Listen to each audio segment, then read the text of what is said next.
Hi, this is Billy D. If you enjoy this podcast, please like and subscribe. Let's grow NAI basketball. Thank you. Cascade Hoops Talk, bringing the world NAI basketball one podcast at a time.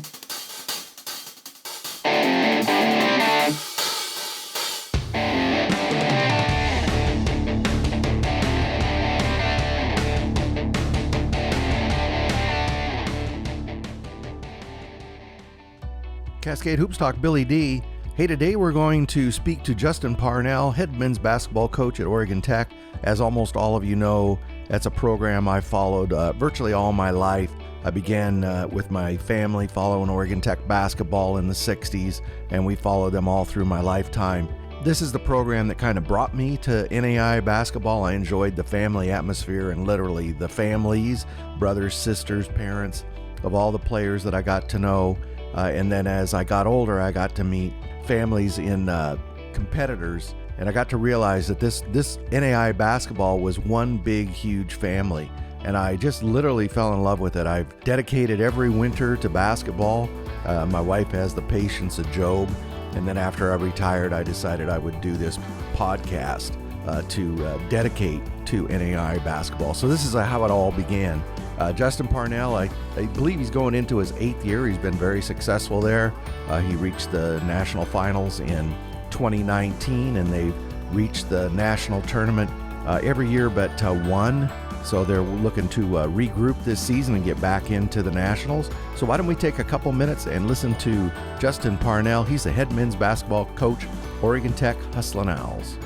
Cascade Hoops Talk, Billy D. Hey, I got Justin Parnell, Oregon Tech Hustlin Owl basketball. Thanks, Justin, for being on today. Thanks for having me, Bill. And you do a great job. It's fun listening to all the coaches around the Cascade and the country. And we appreciate everything you do, probably more than you know. You know, I wanted to start with, just like with Scott Moore, and then Steve Draben also took over for kind of a legend back there. You took over a program that had Danny Miles for 45 years. You're going into your 8th season now. Could you just talk about kind of the state of Oregon Tech basketball, where you think the program is? Yeah, we're super proud about what we've done here in the last 7 years, I guess, going into 8. You know, making the national tournament every year, but last year, you know, and that was unfortunate. But you know, we've been right there every year at the top of the conference. You know, we won games in the national tournament, made it all the way to the national championship in 19.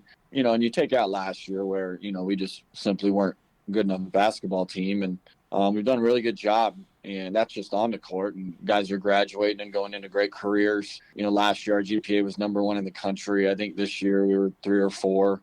Wow. And, you know, things are good. We have great kids here. They do a great job in the community.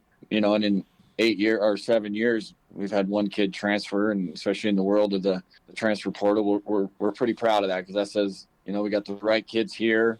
Our retention has been really, really spectacular. And, you know, we have that continuity. And I think that's what, you know, the Oregon Tech fan base loves is, you know, they love seeing kids here for 2, 3, 4, 5 years and getting to know them. And so that's just something we're really proud of. We've been able to have great continuity in our staff and great continuity in the players who are here. So can't say enough good things about our guys and our coaching staff, Paul Poach, Mitchell Fink, Josh Wetzler over the years, just have done such a great job. I wanted to ask you about Paul Poach. He stepped back, coached the women's team last year. He did a great job. But is he back full-time assistant this season? Yeah, he's back. He's been with us every year, but the year that we only played a few games during the COVID shutdowns. And last year he was with us, and it was hard for him to do both, but he did. You know, he'd coach a 2-hour women's practice and turn around and help us, and same thing with the games, and just really fortunate to have him. You know, for those that aren't real close to the program, probably don't understand the impact that he has. You know, he's retired. He doesn't need to do anything, but he's here this morning, you know, shooting with guys, working guys out. He's just, and that's probably, you know, the smallest impact that he has. And I don't mean that in a negative way. I mean that he just has such an impact on their lives, and, you know, just the teaching lessons and life lessons that he does with our players, with such a great relationship with them. He's just a pretty incredible guy, an incredible coach. I'm not sure how long we're going to have him, you know, in his retirement, but we'll take every single year that we can get out of him. Yeah, he's as old as me, so I don't know. You know, Yeah, he's young. He still acts young, and he's healthy, and he loves it. And he probably has as good a relationship with our guys as anybody. you and I had talked about that years ago, and last season with him, front and center with the women's team, you could really see the how good of a motivator and how good he is interpersonally with the players. He definitely is amazing in that respect. He is, and the job he did with the women's program last year, second to none. And they probably should have been a national tournament team. Every year there's 3 or 4 teams who don't get in that maybe should get in, but who are they going to bump out, right? And right, exactly. You're always going to have that happen. But he just did such a great job last year and left the women's program to the new coach and just in really good shape. Coach, you talked about you're going into your 8th season. There was a COVID year in Oregon where you really couldn't play. I think you played 9 games. But if you take that season out, you've averaged 23 wins a season, which incidentally is almost exactly what Miles averaged over his 45 years. You've been able to maintain that consistency.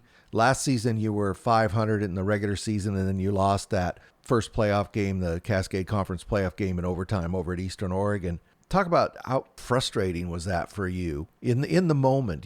Before you had a chance to really look back. Frustrated is probably the right word. I always wondered if we had a tough year, how would our players respond, the coaches, the fans, everybody.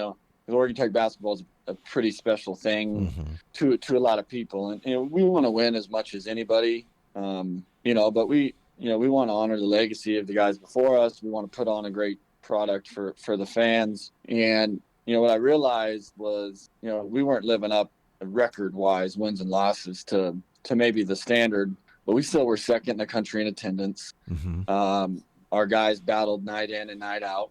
We had injuries, but everybody has these. And so there's really no excuses. We just weren't good enough. And we know that. But what I think, one of the things that was really cool is, our team didn't separate all year. They stayed together, and we were battling at the end. We lost 3 straight one-possession games on the road to end the year. And that was kind of the common theme all year. We were just good enough to be there and not good enough to get the win. So frustrated for sure. Motivated this year, absolutely. And I think we had the right guys last, end of the year. We just really didn't have enough bullets in the gun to get it finished. But, we could have went out and tried to clean house and bring in a bunch of new guys. But we just felt like, we had the right guys. Those guys had to get better. We had to coach better. And we probably needed to add a couple young guys to help with depth, and I think we did that. You look at last season, a lot of people were saying, well, they're young, a lot of sophomores. This season, you're young. You got 1 senior coming back, all juniors, but these guys now have been around the conference twice. Well, really 1 time on the court. And I always think that you got to get around the conference 1 time on the court, because nobody can tell you what it's going to be like to go into Eastern or into Caldwell or go over to Southern Oregon. I mean, these are snake pit places to play. I mean, they're great fans, don't get me wrong, but boy, they're on you. Yeah, you can't substitute experience for anything. Yeah, sure, we had injuries last year, but if you go back and look at it, before we got hurt, we were still 500, so yeah, you can make a lot of different excuses, but we were a little young. And this year I would say somewhat young, but we do have the experience. Keegan Shivers, Blake Jensen, Jamison Guerra, Cam Osborne, Eric Frazier, all those guys played during that COVID season. And then had a couple of years after that where they've really gotten a ton of experience. And you can tell as we're going to this year, I'm always surprised at just the sharpness, and the attention to detail of guys that have been through the gauntlet. They know what it takes. And the freshmen that come in, there's usually a big gap. So the freshmen will get there. But that just tells you right there that you can't substitute experience for anything. Those guys know what it takes to win, and they know what they know what causes losing. They experienced that a little bit last year, and I would say probably the most motivated group here in the preseason that maybe we've had. So you're pretty committed to the high school student where you brought in a ton of freshmen. You really got a good recruiting class. Like they say about freshmen, best thing is they're going to be sophomores. But were you tempted to go out and hit the JC circuit? We have been committed over the years to recruiting freshmen and bringing them in and developing them. I do think it's changed. And if you look at our program, you would say, from the outside that, we really have committed to freshmen, but we've had some pretty darn good transfers, and Joel Yellowhill and Brandon Halter, Kellen Gehrig, Joey Potts, Cody Bauman, JUCO kids, Jay Elmore, and then this year bringing in Dakota Reber from Warner. So we've tried to sprinkle that in as well. It's not so much a mindset of we're just going to go get a bunch of high school kids and that's what we're going to do. It's probably more so the connections that we have are kind of based that way. And that's kind of what we're comfortable with and that what we've done. But, going forward, that's still the goal, is to get really good players here to develop that'll be here for 4 or 5 years. But also an area we want to grow is looking a little bit more at the transfer and getting some players in here that have experience. Just the battle, my inner loyalty battle that I go through with recruiting is, if we bring in freshmen and we tell them you develop and you work hard and your time's going to come, and we've had 13 of our 17 first-team All-Americans redshirt, and we tell them those stories, and then if we go in and recruit over them, it just doesn't sit well with me, and maybe that's a fault of mine, and it could be, but we're just trying to balance both of those, where we want a lot of continuity in our roster for 3-4 years, but at the same time, trying to stay with the times and take advantage of maybe a transfer here or there. I want to go back to the coaches. So I thought, Mitchell Fink is your assistant. You hired him. That last year was his first year. I thought he did a really good job for the first time sitting on the bench. This year, you've also brought Kyson Faust, who just graduated, onto the staff as well. We talked about Paul Boach. Talk about those two guys, what they're going to bring. Yeah, we love having former players be part of the program. They have instant credibility. They know what we're trying to teach, so the learning curve is pretty small and short. But, Mitch kind of jumped right into the fire last year. First year out, or first year head coach, or first year assistant coach, sorry. And he was our head assistant because, Paul, our associate head coach, was with him for a year. So, he had to take on a lot. And he did a great job. And, honestly, in a way, last year was probably good for him. He's experienced so much success in his career. And to have a year like last year where, we had to find different ways to motivate and bring guys together and keep guys going as we were struggling. And sometimes when you're winning, you just stay with what you're doing. And, that's just what you're going to do because you're winning and you don't need to change anything. And when you're losing, sometimes you got to mix it up. And last year, he got to see us run a lot of different defenses. We changed a bunch of stuff offensively throughout the year because of injuries and a little bit of youth on our roster. So he got probably 3 or 4 years of experience in teaching different offenses and defenses and stuff. So in a way, for his young career and coaching, it was really good for him because he just got to see a lot and learned how to teach things different ways. So I guess if you're trying to find a positive in last year, in his first year, that's definitely one. And then, having Kyson here, he's going to be with us. He's got a full-time job, so he's just going to be with us a little bit when he can. And he's got the attention of the guys. No one worked harder than Kyson. So he's going to be a really good addition for us. If you look at last season, you rebounded the ball pretty well. You had to be happy about that. But you gave up more possessions than what you had. You didn't play you weren't able to play quite as fast as I know you like to play. What can fans look for this season? Number one is we're going to get back to playing fast, and we just couldn't do that last year. We really felt comfortable playing about 6 or 7 there in the last 6 or 7 players, in the last 15, 18 games. And to play at the speed we want to play, you need 9 or 10, sometimes 11. So that was a challenge last year. And if you look at our statistics, we read them to the guys in the preseason. We're second in this category, first, second, third, fourth. You look at our statistics, you think, man, that was probably a 3rd or 4th place team, probably a national tournament team. But you're right. Teams had more possessions than us. We did not turn it over a bunch, but we were last in the conference in forcing turnovers. And we shot the 3 well. We didn't make a lot of things. So going into this year, obvious change. We got to turn people over a little bit more. We got to be a little bit more aggressive defensively, which we've changed some things. And then we have the shooting this year, and we really feel like we need to shoot 8 to 10 more threes a game, which is a lot, but we were only taking about 17 a game. And so those are some focuses that we've really went into this year. And if we can make those changes and stay with our, not turn the ball over a lot, being solid defensively, you would hope some things turn around. So let's just take a quick look at the roster. You talked about a lot of these returners. In the backcourt, you got Guerrero and Osborne. Frazier was dinged up a little bit last year. You expect him back this year? Yeah. So we lost Frazier. I can't remember how many games into an ACL, and he's really worked at it. We're super proud of the way he's rehabbed, and he should be back here soon. Pretty hopeful that we'll get him back for beginning of the season, but also you don't want to rush things with an Right. ACL. And Osborne was out shortly after that for the rest of the year with a torn labrum in his shoulder, and he's back now. So you're getting a couple of those guys back and healthy helps. And, those three guys you just talked about right there, I mean, those are three really good guys in the backcourt.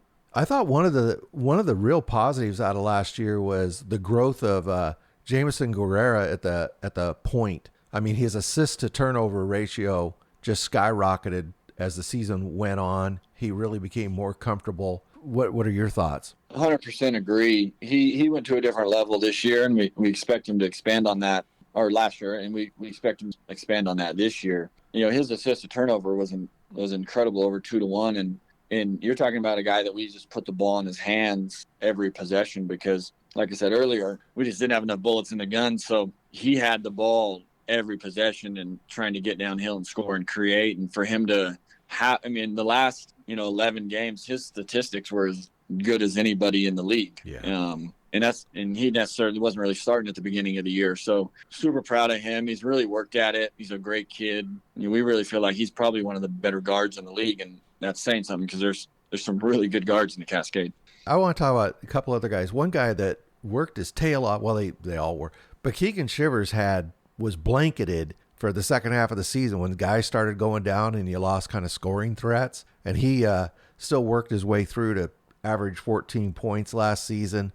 Talk about how hard that guy works. Yeah, he's a tireless worker, and Keegan has his limitations in terms of athletic ability and quickness, but man, his heart just makes up for everything, and he's an emotional leader, physical leader. He's everything you want in a player, and last year in a lot of ways was good for him because he had to probably take on more than he needs to, so he had to add a lot of stuff to his game and learn how to play with the ball a lot more than he did early in his career. And I just think that's a huge positive for him because going into this year, he's not going to have to do as much, but he still has some of that stuff at his disposal. And we really feel like he's going to have a big year. But at the same time, a big year for him might not mean the statistics. He's just a little bit more efficient, a little bit more efficiency because he's just not going to have to do as much. He's an underrated rebounder. I mean, he was your leading rebounder last year, 163 rebounds. But he's a real strong guy. He pulls down a lot of boards. He does. A lot of defensive rebounds. He's always around them. We always joke with him it's because he's not blocking anybody out. He just stands next to the rim and grabs them. But he's just a tough kid. He's got a good nose for the ball. His high IQ. Yeah, I mean, he was up around the 6.5 rebounds a game for a 6'4" wing. It's pretty solid. Let's talk about your front court for a moment. You got Blake Jensen out of Sherwood, and you mentioned Cody Bauman. He's the one senior coming back. That's a pretty good core to work with there, huh? It is. Our rebounding worries us a little bit this year just because, we don't have the big guy in the middle. And, there's times where we're going to have a couple 6-foot guards on the floor. So that's definitely, a worry for us. We've always been a really good rebounding team, so I'd expect us to do the same. And, our bigs they're smaller. Blake's 6'7", Cody 6'7", and those two guys are going to play the bulk of the minutes inside. But what I really like about that is they're really mobile. They can guard on the perimeter, they can bang inside, and they both rebound well, and they can both score. And some of our best teams here, haven't had a really, six, when we won it in 08, we had a couple 6'10s, and that team was pretty elite. But, when we won it in 04, our bigs were about 6'5", 6'6". We won it in 2012. Jason Gamblin was our big, and he was about 6'6".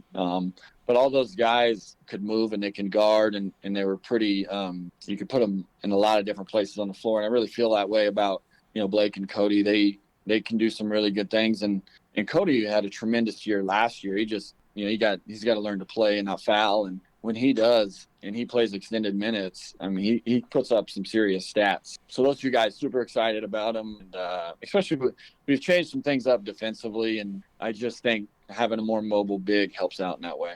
Justin, I think you have one of your your recruiting classes that always takes 2-3 years to figure them out, but I think you had one of your better ones this season. Picked up, some pretty good gets, it looks like, on paper. Just talk about this class and what you think about it. Yeah, and you're right. You never know until down the road, how good that recruiting class is. We weren't sure how good our first recruiting class was, and it turned into every single one of them being all conference and a couple all Americans. So, but that definitely wasn't the case early on. And so it's all about how they develop, how much work they want to put in, and commit to the program. And but we feel like we hit all corners of that recruiting class. We got a couple really good guards, two really good wings, and another mobile big. And those 5 freshmen that we signed, every single one of them, we feel like if we needed to play them this year, they could. And I'm not sure we've ever been able to say that in the past. Let's shift gears and talk about, we have the second half of the Cascade Crossroads Classic this season. This season it's at Danny Miles Court, Grace College, who they'll probably be in the top 5 when they get out there, and Bethel, who won the NCCAA tournament last season, will be out. And then you and Bushnell will be playing them in Danny Miles Court. Talk about that weekend. Yeah, pretty cool that it all came together. And thanks a lot to you, Bill, for kind of pushing it and making it happen a few years ago. We had a great time apart from losing out in Indiana. Grace put on a great tournament, incredible facility. So that was a pretty special experience for our players to go out to Indiana and play, even though we didn't get the results we wanted. And now to have them back here and they get to see a little bit of a different side of it. A lot of the teams in the Midwest of the NAI, they don't really need to travel anywhere because they can play so many teams local within a couple hours. So we've really struggled in the last, 15, 20 years to get anybody out here. And now we do, and 2 great teams to come play at Danny Miles Court, along with Bushnell from our league, who I think is going to have a really good season. And I think, the Indiana schools, they know a little bit about Oregon Tech basketball and the fan base, but they're really going to get to experience when they come out here. Usually you go to a tournament, and if you're playing the neutral teams and it's not the home team playing, gym's pretty empty. When they come here, there's going to be 1,000 people at that early game. Absolutely, yeah. Rooting for both teams and just wanting to see good basketball. That's special, and that's pretty rare. Fans anywhere around the Klamath Basin, I mean, it's November 3rd and 4th, and it's a real treat. I mean, these 2 teams from Indiana, they're both very, very good and long historic programs. Oregon Tech lost to Bethel the final, and I think it was in 2008, Oregon Tech beat Grace in the Final 8 to go on, and they won the national championship that season. So there's definitely some history there. Get out there. You're going to see some great basketball at Danny Miles Court. Yeah, it's pretty cool that all the history, and there's a bunch of stats we put together for the initial press release. I don't have it in front of me, but I know there's a lot of national championships between all the teams, a lot of great coaches that came before, Steve and Scott and I running the program. So pretty cool. We're thrilled to be hosting it. Justin, I really appreciate you giving me the time. The Cascade Conference this season is going to be a gauntlet. I know you know that. Can't wait to throw the ball up. Yeah, us too. We're still at the beginning stages of practice where, the guys we're throwing things at them and they're learning and motivated, and we're not in the dog days of the preseason yet. But, we need some time still, but when that time comes, we're going to be really excited to get back on the floor and play a really tough preseason. And then, like you said, get into the Cascade, play in some great venues. There's a very diverse set of venues in our league, and every weekend something different, and with great coaches and players. And, so we're excited for it, and hopefully we can do a little better than we did last year and see if we can make some noise again. It's less than 30 days. Less than 30 days. You know how fast that's going to go? Yeah, I do. Don't ask the players because they say it will go slow, but for us, it's going to go fast. Justin, I appreciate the time. That's Justin Parnell. He's a head men's basketball coach at Oregon Tech. Thank you, Justin. Thank you, Bill. Hey, thank you very much to Justin Parnell and to Oregon Tech basketball. Please don't forget to like and subscribe this podcast. It helps more than you would know. And I'll see you in a couple of days. Tell everybody about Cascade Hoops Talk. Let's grow NAI basketball. Thank you very much for supporting our podcast. Please like and subscribe. Get out to your local NAI school because NAI basketball is the best entertainment value in America.